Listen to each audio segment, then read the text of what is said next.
A guy I have a lot of respect for, and Paul Finebaum, said recently that Nick Saban always has an excuse when he loses or things don't go how he wants after Saban said last year was a rebuilding year. I could not disagree more, and the facts back it up. In the 2021 draft, Alabama had 6 guys go in the first round, and the names are insane. Jalen Waddle, Patrick Surtain, Devontae Smith, Mac Jones, Alex Leatherwood, and Najee Harris. Not to mention the 2 second-rounders, and hell, even the long snapper got drafted. I know Alabama recruits on an insane level and the transfer portal's hot, but replacing that production is not only improbable, it's nearly impossible. So in theory, it actually was a rebuilding year. Oh, and by the way, all those guys I just mentioned in the first round, yeah, they're starters. So Finebaum also said that Saban complained about NIL, and he did. And guess what? He turned out to be right. But at some point, you have to embrace it, and Saban's done just that. Paul then pointed out that Saban called their Sugar Bowl loss a while ago a consolation game. Right again. Alabama set the standard so high that any game that doesn't lead to a natty appearance or is the actual championship game is a consolation prize. We aren't talking about Baylor, man. We're talking about Bama. Now, is Nick Saban perfect? No. But is he as an excuse maker? Hell no. You can ask anyone in that facility that Saban holds himself responsible for everything that happens within that program. So while I do have a ton of respect for Mr. Finebaum, this was a huge swing and a miss.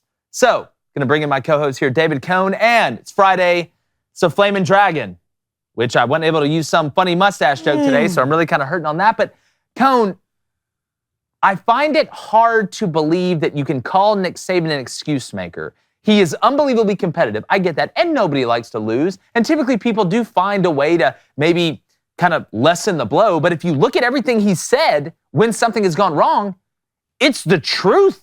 Like it really is.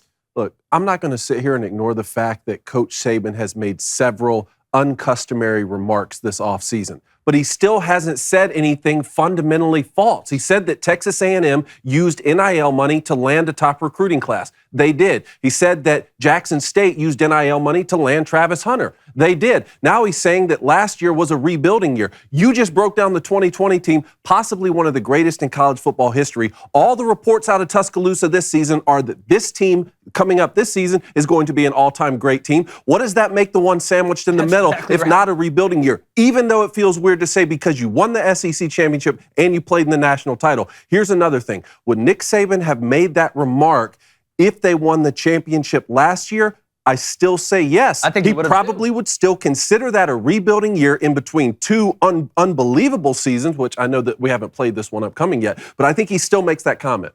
I agree. And Blaine, last year when Alabama was doing what they were doing, and remember the offensive line was struggling a little bit, which was weird to see, but myself, you guys, a lot of people in sports media, and rightly so, were saying it's probably one of Saban's best coaching jobs. Why would it be one of Saban's best coaching jobs?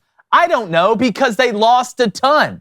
It is what it is. And people say, oh, well, they reload, they don't rebuild. Okay, I guess you can put it that way. But you're still having to reload after losing all the shots you had in the barrel. These weren't guys that were just okay either. It was quarterback, running back, your best offensive lineman, elite wide receivers, probably the best DB that came out in that draft, the Heisman winner, Biletnikoff winner. I can go down the list of all the dogs that were on that Alabama team that you said, Cone, was probably one of the best ever. You could make that argument. 2019 LSU was pretty daggum good too, but they didn't have on defense what Bama had on that defense. So, Blaine, again, I'm trying to find a way in which it's wrong. If you look at when he's talking about the Ohio State game being a consolation game, yeah, in the Sugar Bowl, Oklahoma, when they got beat with Trevor Knight, it is a consolation game. It's not the championship.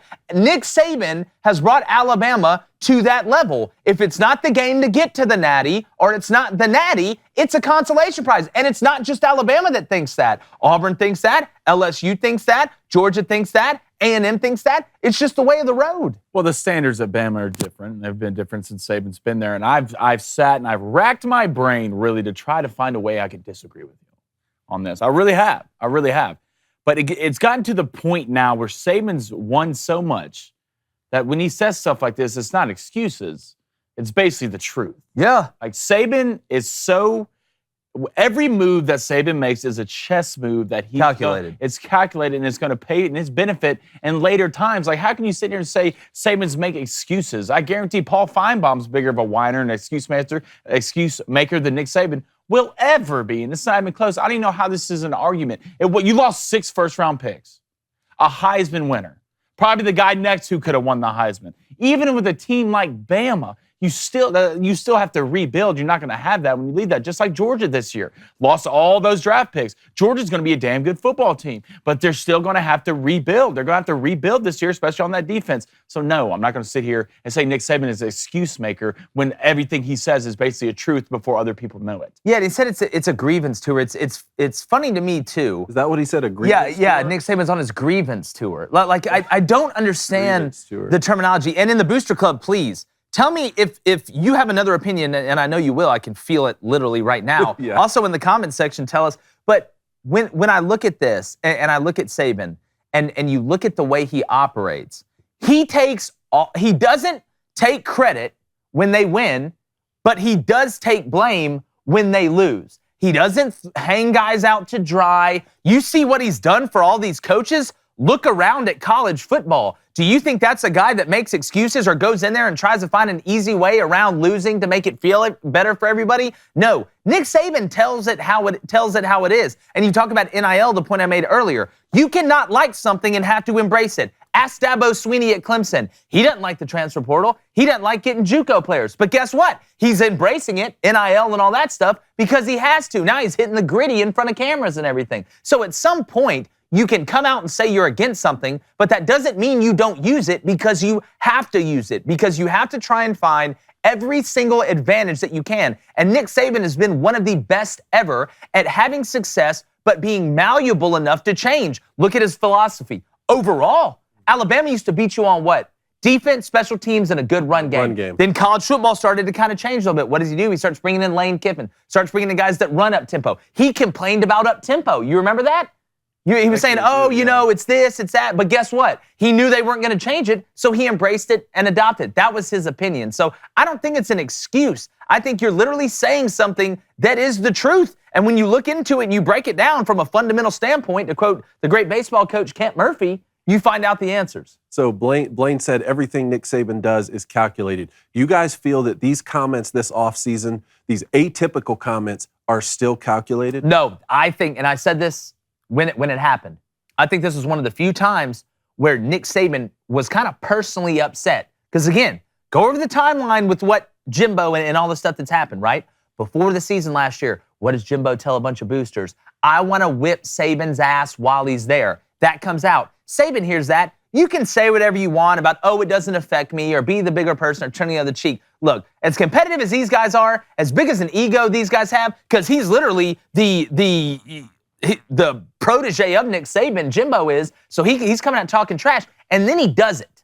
And then he beats you. Like I said, it's one thing for me to just ambush you and beat you. Just beat you up. It's another thing for me to walk out of the restaurant and point at you, and your wife and kids are out there, and say, I'm about to whip your ass in front of your family, and then it happens. And then Nick Saban's known for what? Being the best recruiter ever. The way Alabama's recruited, it's a totally different blueprint from structure, accountability, how they go about it, how they handle it, the operations of all of it. That's his bag, baby. And Jimbo Fisher, and NIL helped, obviously, had one of the greatest recruiting classes ever and finished number 1. So it was like a triple whammy. I think Saban was a little personally hurt. That's one of the few uncalculated moves I think he made. Like I said a couple weeks ago, if you would have told me that Nick Saban would get reprimanded by Greg Sankey for being a distraction, I'd have put you on the first boat to Shutter Island in a straitjacket and tried to help you out. So Blaine, what is the Booster Club saying? Because I'm sure somebody has some way to go against it. Well, first, before that, I still do think that move was calculated by Saban. How? The comment on Jimbo? Because I don't think it was more about Jimbo. I was just thinking more of the way the game and recruiting is going. Because I don't think Bama's worried about A&M. You think? I don't know why they would be worried about A&M. But yeah, you did win that game. But Bama did go on to win the SEC and win the national championship, and they're probably going to slaughter you this year. So if I'm Bama, why would I worry about A&M? Great, you had a great recruiting class. Well, Bama's still doing pretty good in recruiting. They're still winning the games that matter, and A&M's really good at going 8-4. So I don't know why you'd be worried about it. Well, these guys thrive on motivating factors, and what Saban's done in Alabama, it's tough to reach down and find something to get motivated about when you've had that much success. Yeah. So that loss lingers. It matters. That's why you hear him kind of talk the way he talks. You're having a fight. That's why I tell Georgia fans, I'm going to talk about it next week. All the Georgia fans that are complaining about lack of expectations, you should be thanking God every day that that's happening, because Kirby, who's a master motivator, learned it from the best, basically Obi-Wan Kenobi and Saban. Now, he doesn't have to go dig down to find something to be motivated about. He can look and say, guess what, guys? We won the Natty. We finally got over the hump, and they still disrespect us. They say we only won because the receivers were hurt. They're not giving us any love. It's the best thing that could happen to Georgia. That's why when I hear Georgia fans complaining about it, you should be rejoicing like old boy from Split. Rejoice! Rejoice! I don't think Nick Saban has to go too far to be motivated, to be honest. Well, you got to find he's ways. Just built different. He's probably a pretty self-motivated person. So you don't think that loss motivated him at all? For what? Motivate him to what? He hadn't lost to an assistant before that. Okay, well, every game, he wanted that to stay at 0. Every game is the same to Nick Saban. Every game. Nobody's disputing except that. when he plays Lane. Yeah, right? nobody's not even that. He wants to beat Lane the most. I don't think Nick has this game circled. Oh, okay, well, Blaine. I don't think there's really anything behind it that really. You lost a How about this game. year? How about Texas A&M this year, October 8th? They're going to get their ass kicked. That's because Saban wants to beat them more any other They were team. already going. Saban wants Bama to be Bama. He's not worried about A&M. He's not worried about Ole Miss. He's not worried. The same thing about what Kirby Smart came out and said about Dan Lanning. Kirby's worried about his team. Saban is worried about his. Yeah, you're right. These guys aren't super emotional behind closed doors. Well, he said this and he said this, so we got to do that. These guys are focused on what they have to do on a daily basis, especially Nick Saban. Two things. Number one, look at the timeline. I'm not saying at the time. What I'm saying is after the season when you look back and reflect on it. I'm not saying Nick Saban's back in his room crying, throwing darts at a Jimbo Fisher picture on a dartboard. I'm saying when he's sitting down and he's by himself or he's with Terry and he's having a drink by the fire in his palace with a moat and unicorns flying around, that's probably one of the things that irks him. I'm not saying it freaks out or it's going to affect. Motivated. It is motivating. I don't think Saban needs that to be motivated. You don't think that loss motivates Nick Saban at all? I think Saban's self-motivated from the standard he holds his team, not because you got beat say what he said? By Jimbo Fisher or A&M. Why would he say what he said? If they would have lost to any other team, it'd be the same thing. Regardless if Jimbo coaches that team, whatever Jimbo came out before and said, it doesn't matter. I don't think that gets under Saban's skin. I think Saban's past that. He's a godfather of college football, and Saban sticks to the same P's and Q's.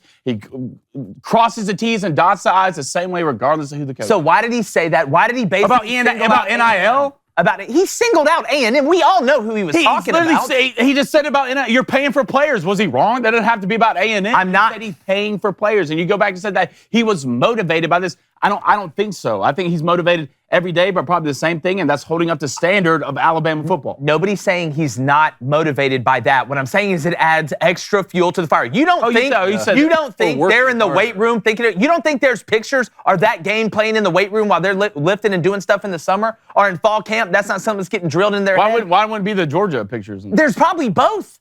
Because guess what? You use that as what? I think we make this into a bigger deal than what it actually is. I agree with you that I don't think Nick Saban is working he's not working harder to try and beat Jimbo Fisher because of those comments, because that would mean he's already not working as hard as he possibly can. Yeah. I agree with that. But I agree with Jake that when you lose to a former assistant, someone you've known who's worked underneath you and your previous record was 0 in terms of losing those games, then you lose to 2 in the same season, that hits different. He's still human. That loss hits still human, believe it or not. And I know he'll probably never retire, and they'll make the Sabatron 3000. That they'll just have Bill O'Brien walk and spray WD-40 on while it's just heads on a robot body walking up down the sideline, making decisions and screaming at refs. Hey, if you like that content, go ahead and subscribe. Apple Podcasts, Spotify, Stitcher, String in a Cup. As long as you're listening, we appreciate you. Go subscribe now. It's Cranic Company.